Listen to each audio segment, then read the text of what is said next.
Hi, I've got a brand new story for you. This one is a bit different because the protagonist is the only child, but her parents do something really, really bad and regret it. Let's listen. When I returned home from a work trip, my 8-year-old was with a foster family. "It's better this way," my mom said casually. Before that, they begged me to go because they needed the money. 9 days later, they regretted everything when I was in a hotel conference room 3 states over when I tried to call Caroline on Wednesday night, and my mother answered instead. She said Caroline was in the bath, said it lightly, then asked how my meetings were going as if that should settle it. I told her I only had 10 minutes before the next session and wanted to hear my daughter's voice. My mother laughed and said, "She's splashing everywhere. Call later." I called again after dinner. This time my father picked up and told me Caroline had gone to sleep early. "She never goes down this early on a school night," I said. He told me not to turn everything into a problem. Then he added, "We've got her." I stood in the hallway outside the ballroom staring at a terrible floral carpet while the line went dead in my hand. On paper, nothing had happened. My daughter was with my parents, the people who had pushed me to take the trip in the first place. But something about the speed of their answers and how completely they kept me away from her voice started needling at me. It was a small thing. It did not feel small. By Thursday morning, I had started timing my breaks around Caroline's schedule the way I always did when I traveled, and every call ended the same way. She was outside. She was playing. She was helping Grandma cook. She was in the shower now. "Call later." I texted, "Tell her I love her. Tell her I'll be home tomorrow." My mother sent back a thumbs up and nothing else. At lunch, I stepped out of a client meeting and called again. My father answered before the second ring, which told me he had been watching the phone. "You need to focus on work," he said. I reminded him they were the ones who had insisted I go because the extra pay would help all of us. He ignored that and said Caroline was doing great. When I asked him to put her on anyway, he said she had gone outside with chalk and bubbles and could not come in right now. I almost told him to walk out and get her, but my manager was waiting for me back inside, and I had no proof, only dread. So I did what people do when something is wrong but not yet provable. I swallowed it, went back into the meeting, and worked through the day on a lie. By Friday afternoon, I had one clean shirt left, sore feet, and a little plush fox in my tote bag that I had bought at the airport because Caroline loved naming stuffed animals before she even hugged them properly. The drive from the airport to my parents' house ran on one bright thought. In a minute, she would hear the door, come charging down the hall, and ask me 6 questions before I got my shoes off. When I let myself in with my key, the house looked normal in the worst possible way. My mother and father were in the kitchen talking about a celebrity divorce. Dinner smelled half-started. A mug of tea sat cold by the sink. My father looked up and said, "You're back," like I had returned from the pharmacy. I dropped my bag by the door and smiled automatically because home had a script and my body still knew it. "Where's Caroline?" I asked. My mother put down the spoon she was using. My father stopped moving. Nothing dramatic happened. Nobody gasped. The air simply changed. And in that one strange, quiet second, I knew I was not about to hear anything ordinary. My mother wiped her hands on a dish towel and said, too carefully, "Okay, we need to talk about that." Every part of me went cold. "What happened?" I asked. She told me to sit down. I didn't move. "Where is she?" My father stepped in with the same infuriating calm. "Hannah, just sit so we can explain this properly." I heard my own voice sharpen. "No, you explain it standing up." My mother said, She's safe. And that one word hit so hard I had to grab the back of a chair. Safe meant something had already gone wrong. Safe meant I was late. I started asking faster. Was she hurt? Sick? At the hospital? Why were they talking like this? My father kept saying, "Nothing like that," without offering the one answer that mattered. When I demanded again to know where my daughter was, my mother glanced at my father first. That look did it. This was not panic. This was a plan. They had already had this conversation with each other. They had already decided what they were going to say to me. By then, my legs were shaking enough that sitting down felt less like obedience and more like staying upright long enough to hear the damage. Once I sat, my mother took the chair across from me, and my father stayed by the counter with his arms folded like some neutral witness. Then my mother said, "We've been thinking for a while that you aren't managing very well." I actually stared at her for a second because the sentence was so absurd next to the fact that my daughter was missing from the house. She kept going anyway. I worked too much. I was stretched too thin. Caroline needed more stability than this. "You begged me to take this trip," I said. My father cut in at once. "That isn't the point." "Then what was the point?" I asked, because my child was clearly not in the next room, and they were speaking like this was a family budget meeting. My mother lifted her chin. "We did what we thought was best." I asked again where Caroline was. My father said, "With a nice family." For a second, my brain refused to put those words in any order that made sense. "What family?" I asked. He repeated it, slower this time, as if I were the problem. "A nice family." My mother leaned back and said, "It's better this way." That was when the floor of my life dropped out from under me. At first, they would not say foster family outright. They kept hiding behind softer words. A placement. A home. People experienced with children.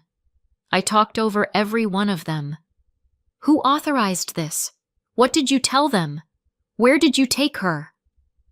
My mother finally lost patience and said they had told the agency that I was away, that I had left Caroline in their care, that there was no clear written return plan, that they could not reliably reach me, and that they were no longer willing to keep her because the situation had become unstable. "I was gone for 4 days," I said. My father shrugged. "You weren't here." That was the moment the whole thing snapped into focus. They had pushed me to take the trip. They had promised they wanted the time with her. Then while I was gone, while I was calling and being told she was in the bath or asleep or busy, they had taken my daughter to child welfare and painted some version of me as absent enough to lose her. "You told them I abandoned her?" I asked. Neither of them answered directly, which told me everything. My mother only said, "She's being looked after." I stood so fast the chair scraped across the floor. Whatever excuses came next were useless. I did not need their motives. I needed a name, an address, and a way to get to my child. I demanded the agency information, and my father tried one last time to control the pace. "You are not going to storm in there and make this worse." I grabbed my bag and said, "You already did that."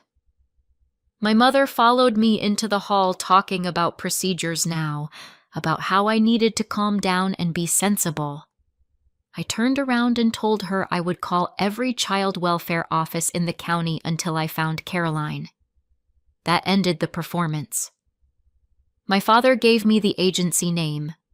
My mother gave me the caseworker's name, Dana, and added, "They won't let you just take her."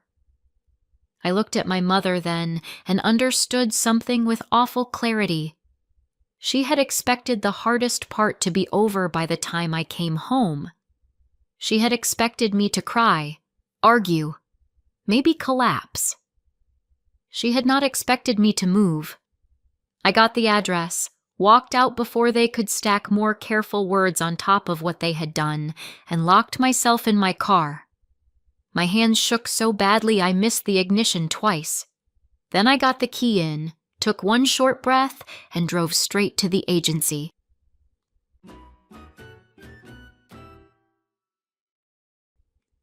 On the drive there, my mind kept pulling up old memories as if it had been waiting years for me to finally read them correctly.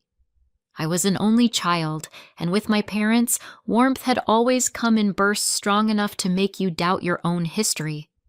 My mother would suddenly decide we were all getting ice cream in the rain, and for that hour she was funny, easy, delighted by me.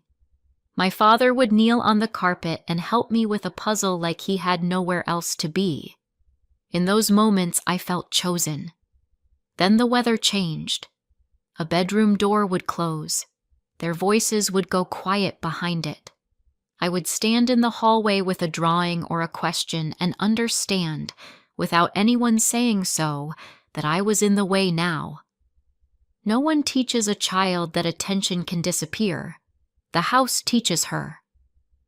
By the time I was old enough to name inconsistency, I had already learned to adapt to it. Sitting behind that wheel, heading to the agency where my daughter was because of them, I realized I had spent half my life translating cruelty into mood. This time I wasn't going to translate anything for them. That was the rhythm of my childhood, and because it was the only rhythm I knew, I got very good at managing myself around their moods. One week they would ask about school, promise to come to something, act proud in front of other people. The next week they would forget, get tired, or drift into plans of their own and act surprised that I felt dropped. By middle school, I could read the set of my father's jaw before I asked for anything. I could hear from my mother's footsteps whether she was in one of her bright phases or whether I should make myself smaller for the night. That kind of training follows you into adulthood.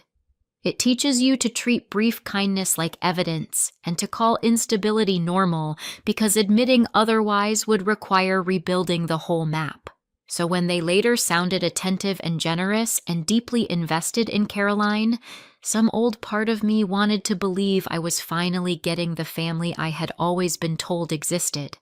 The problem with intermittent affection is that it makes people work harder, not walk away. I could see that clearly now, and I hated how late the clarity had come. By the time Caroline was 3, I was already doing most things alone. Adam, my ex and her father, had left for what he called a better life with another woman in another state, and for a while he treated fatherhood like a subscription he could pause without canceling. He called at first. He sent voice messages. He promised weekends, then holidays, then soon. A missed visit became an apology. A missed birthday became flowers with the wrong cartoon character on the card. Then the gaps got longer, and the explanations got thinner. Caroline used to stand by the window when any car door slammed outside. After a while, she stopped doing even that. The worst part was how quietly she adjusted. One day I realized she had not asked about him in weeks, and that was somehow harder than all the earlier crying. Children edit their own expectations faster than adults do. They do it to survive. That history mattered because what happened later was never landing on a blank slate. Caroline had already been left once by the man who was supposed to stay. When my parents tore through the little trust she still had in family, they were not creating a first wound. They were digging into one that had never fully closed.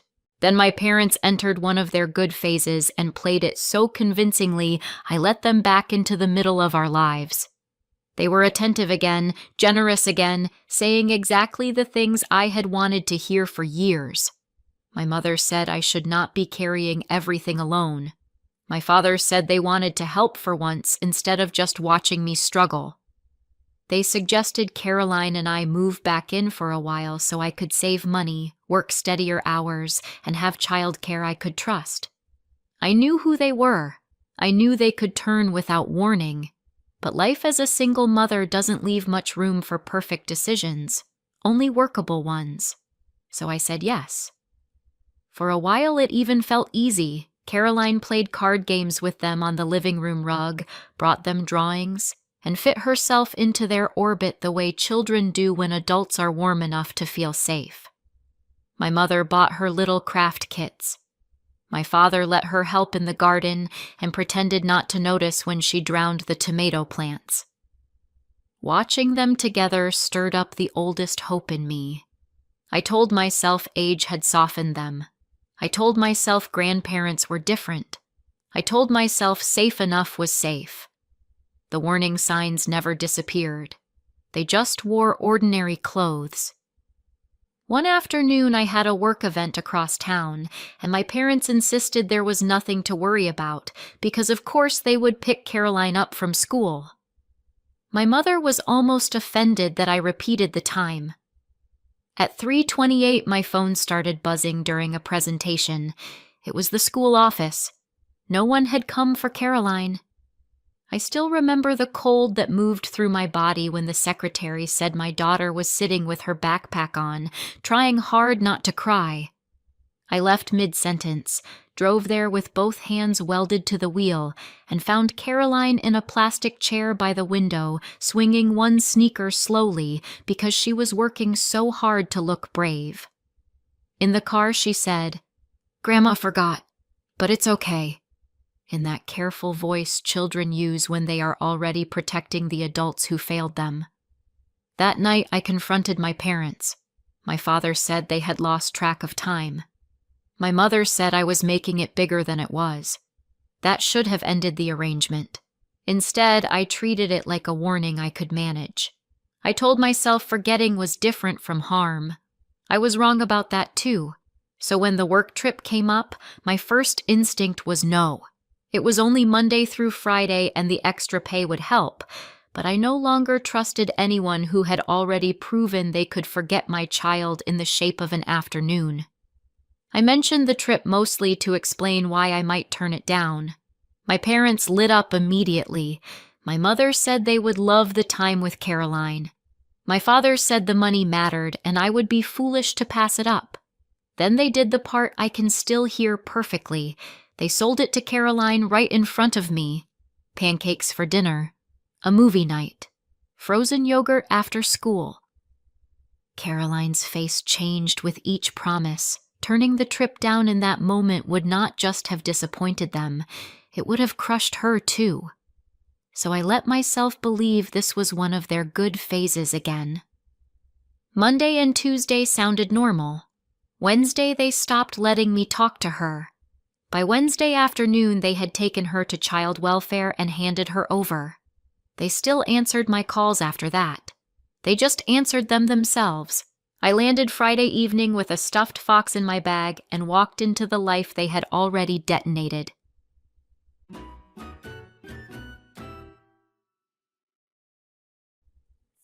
The agency sat in a low beige building beside a strip mall, which felt obscene because places where lives get split open should not be allowed to share a parking lot with a sandwich shop. I parked badly, grabbed my bag, and almost ran inside. The lobby smelled like toner and old coffee. A receptionist behind glass asked whether I had an appointment. I said I needed Dana immediately because my parents had taken my daughter there while I was away for work and placed her with strangers. Saying it aloud made people start moving. The receptionist disappeared through a side door. I stood there with my overnight tote still on my shoulder and Caroline's plush fox pressing against my wallet inside it. When Dana came out, she was younger than I expected, practical looking, badge clipped to a cardigan, already wearing the careful expression of someone stepping into a mess. "I'm Dana," she said. "Come with me." She led me into a small office and motioned toward a chair. I stayed standing.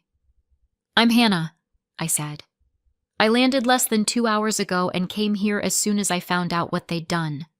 I'm Caroline's mother. I'm here, and I need to see my daughter now." Dana's face changed slightly at the word airport. It was the first crack in the story my parents had built. Dana asked me to slow down, but panic does not slow down because someone says please. I kept asking the same questions in different forms. Was Caroline okay? Had she been crying? Did she know I was back? Where was she? Could I go there? Could someone bring her in? Dana answered carefully. Caroline was safe. She was in a licensed foster placement. She had a bed, food, and clothing. That is not what I asked, I said. Then I saw the phrase temporary abandonment concern, after hours emergency intake, clipped to the top page of the file on her desk. That report is false, I told her. My parents pushed me to take a 4-day work trip. I have been calling every day. They would not let me speak to her. Dana asked for dates, return time, whether there had been a written childcare plan. I answered all of it in a rush and shoved my phone across the desk with texts from my mother saying, "We've got her and stop worrying. Enjoy your meetings." Dana did not tell me she believed me, but she stopped treating the folder like the story was settled and started reading it like it might fall apart under scrutiny. I asked again to see my daughter. Dana took a breath, and I knew before she spoke that the answer was still going to hurt. "Not tonight," Dana said. The words were flat enough that they took a second to land. She said she could not authorize immediate removal or contact until intake was reviewed and circumstances were confirmed. I asked what that meant when I was standing right in front of her with ID in my wallet and a return boarding pass in my bag. Dana said she understood I was upset. I told her not to say upset like this was a ruined dinner plan. "Come back tomorrow," she said. "I'll do what I can to arrange a visit." "Not I will. I'll try." I asked whether Caroline had been crying for me. Dana paused, then said only, "She's had a confusing day." That answer was almost worse than the no. I walked out into the cold parking lot and understood there was no version of this night where I went back to my parents' house and slept under their roof. I booked the nearest hotel from my car. My mother called while the confirmation loaded. I watched her name flash across the screen, let it ring out, then blocked both of my parents before I put the phone down. There were explanations I would never need to hear. The only thing left to do was build the record they thought I wouldn't have. The hotel was 5 minutes away. I checked in, locked the door, gave myself 3 minutes to cry, and then sat on the bed and started collecting proof. I pulled up every text about the trip. "Go," my father had written. "We need the money too, and Caroline will love the extra time with us." My mother had sent a cheerful packing list for our fun week. I screenshotted all of it. Then I saved my call history showing every attempt to reach Caroline, every short conversation where one of them had intercepted me, every unanswered callback. I added work emails with the trip dates, my boarding pass, my hotel receipt, and the itinerary showing I had landed less than 2 hours before walking into the agency. Around midnight, my friend Megan called back after seeing my missed call. I told her, "They gave Caroline to foster care." She did not waste a second on disbelief. "Save everything," she said. "Then send it to yourself twice." I sat there in a room that smelled like bleach and bad air freshener, building a timeline while the ice machine rattled down the hall. The night stopped being only panic. It became evidence. I slept in scraps and woke before sunrise with my phone in my hand and a list of lawyers on the hotel notepad. By 7:30, I had messages out to 3 attorneys. Ms. Campbell called back first. She was concise, unsentimental, and exactly what I needed. "Email me the screenshots and a clean timeline," she said. "Do not contact your parents. Document everything." I sent the file to Ms. Campbell from the parking lot, then forwarded the same packet to Dana at the address the agency had given me the night before. 10 minutes later, I walked back into the agency and asked for Dana again. This time, she took me to a conference room instead of intake. My screenshots were already printed on the table. Dana had flagged the intake for first thing review, and her supervisor had already gone through the overnight file. Dana pointed to the texts where my parents urged me to take the trip, the call log showing repeated attempts to reach Caroline, and my flight confirmation showing I had returned exactly when I said I would. None of it fit abandonment. None of it fit refusal to care. She said my evidence substantially changed the picture and that she could authorize a supervised visit that afternoon while they reviewed next steps. I sat down for the first time since the night before. Then I stopped shaking. I got very calm.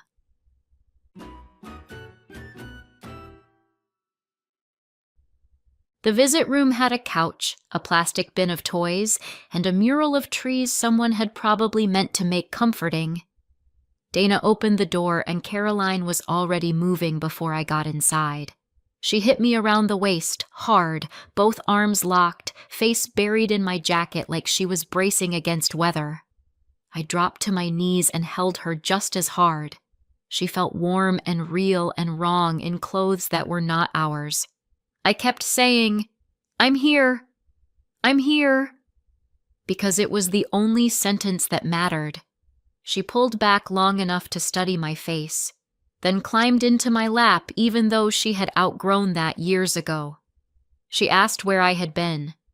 I said, "Work, and I came back as fast as I could." She asked why Grandma and Grandpa had taken her somewhere else.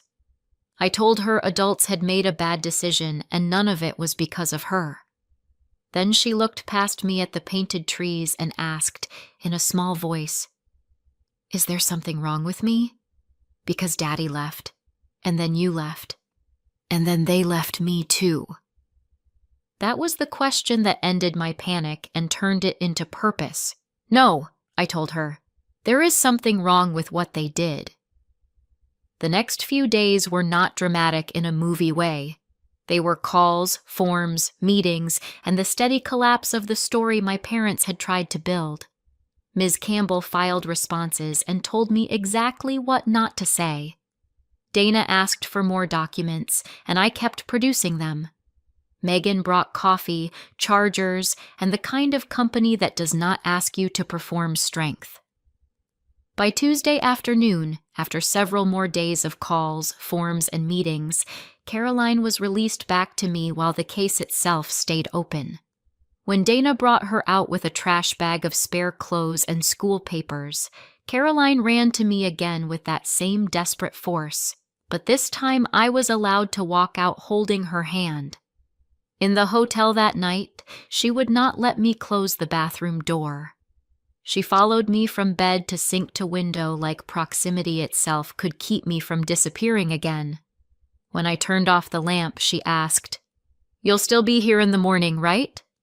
I said yes. 10 minutes later, she asked again. I answered every time. Proof did not fix the damage. Being right did not fix it either.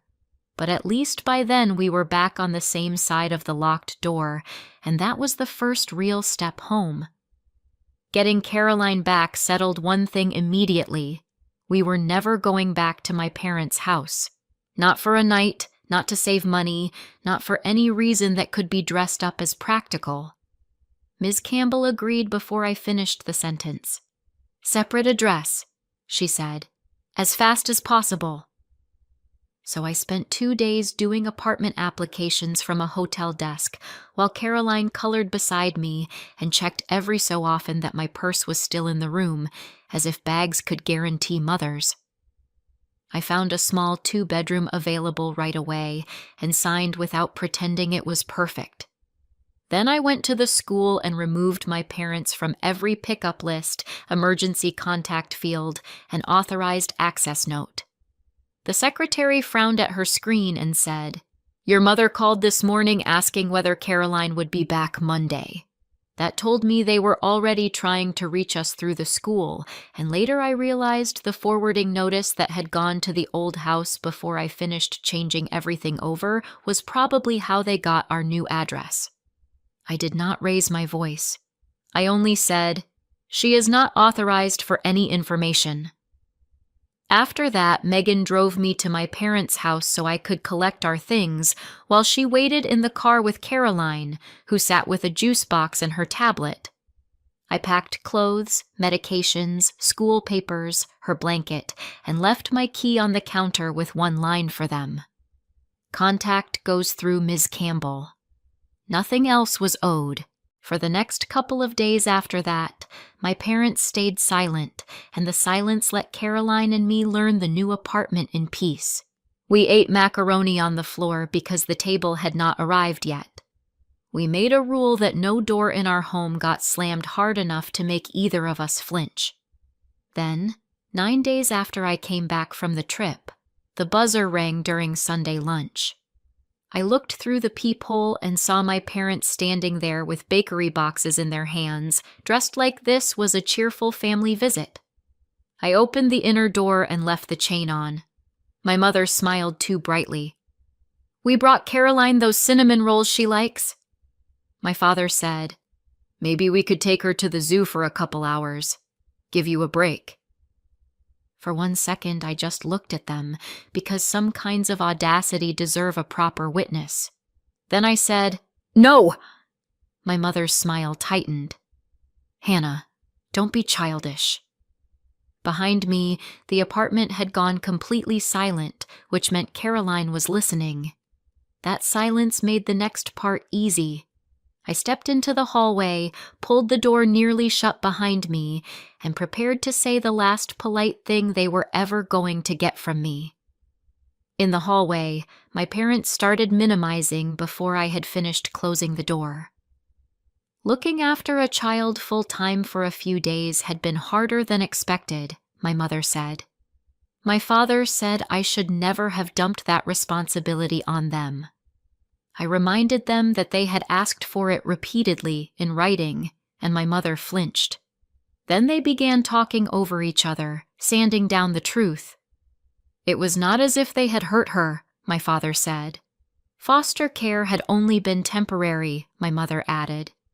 You are acting like we committed a crime. I let that sit. Then I said evenly, You lied to take my child out of my care. You told strangers I had abandoned her when you had my travel dates, my calls, and my return time. Neither of them had an answer, so they reached for outrage instead. It had nowhere to land. I told them they would never again have unsupervised access to Caroline, never again be on a pickup list, and never again be considered safe caregivers. You made a choice, I said. These are the consequences.